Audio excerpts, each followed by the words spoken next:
What is going on, everybody? I am the FD Guru, bringing to you guys an NBA Friday edition of my DFS podcast. We have 6 games on the main slate tonight. There's not really any value out there. There's, so far in the early afternoon, one questionable guy. That's Darius Garland. He did get downgraded to questionable, missed shoot-around.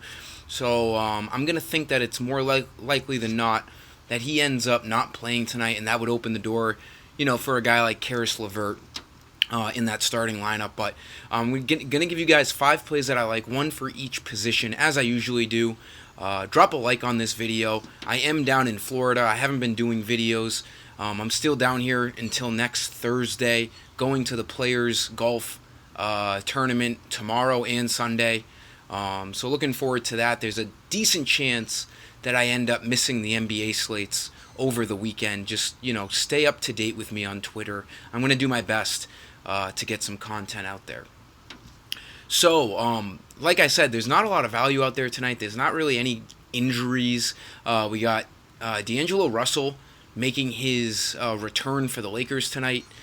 So that obviously cuts into a guy like Dennis Schroeder, and then those wing guys like Troy Brown and Malik Beasley.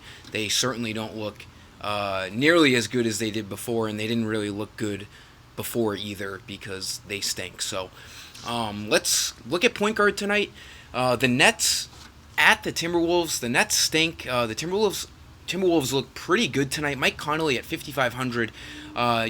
Just a nice veteran guy starting for this team, fitting in, since he got traded to them from the Jazz, back with Rudy Gobert.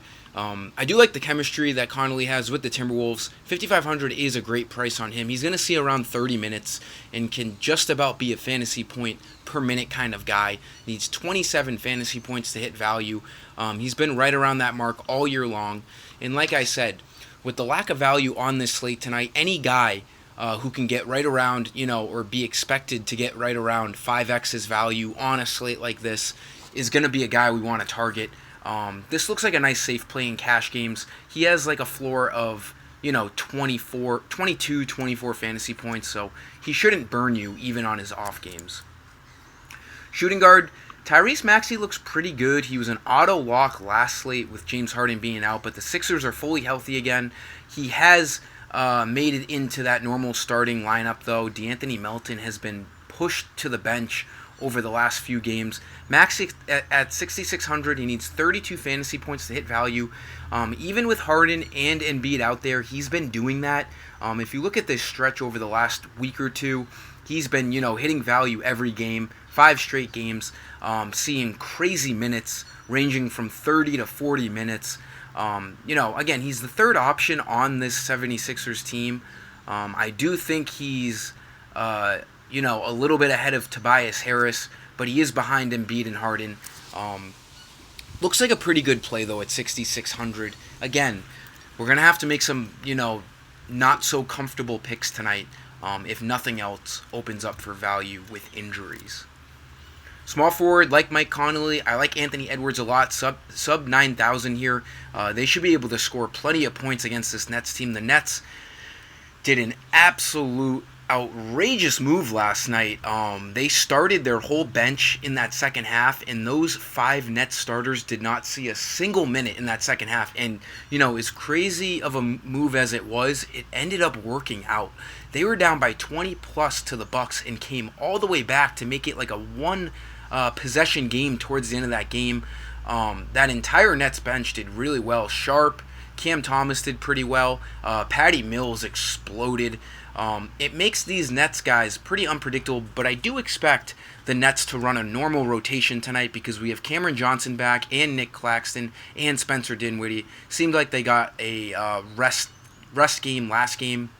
So I expect this game to see a lot of points, stay fairly close. The Timberwolves, they're still not that good, so there's a decent chance they definitely don't blow out the Nets here. Anthony Edwards, 8,800, he has 50 to 60 point upside.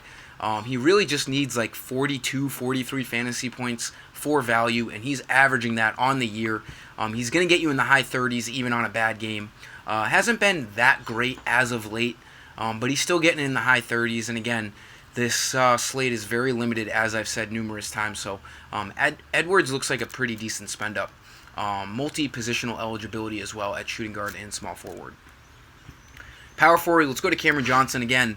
The Nets should stay in this game. They should run a normal starters rotation. 5,800 is a good price on Cameron Johnson. This Nets team, they've been really utilizing their new pieces with Dinwiddie, Mikal Bridges, Cameron Johnson.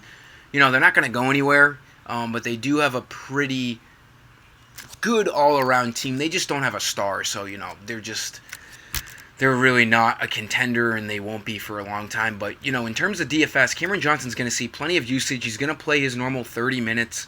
Got a game off last game with his knee, so he should be fine. Wasn't even questionable today, not even probable.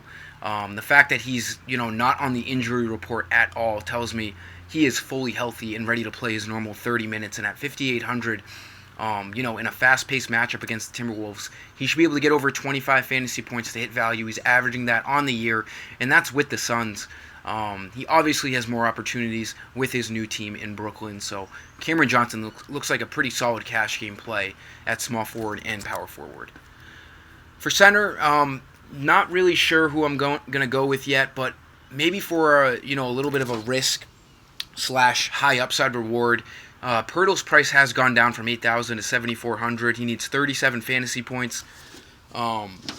This guy can put up a 50 spot on any given night, but he is a little risky when he's expensive. He doesn't always see 30 minutes. He could sometimes see mid-20s in minutes, which when you're spending up for a guy at 7,400, they need to see 30 minutes. So, again, a little bit risky, but we've seen in the past, 62, 57, 41, 58. This guy can definitely score big games, but he can also kind of have a floor game like a 21 or a 27. So in an ideal matchup against the Lakers, he's certainly worth a look at center here.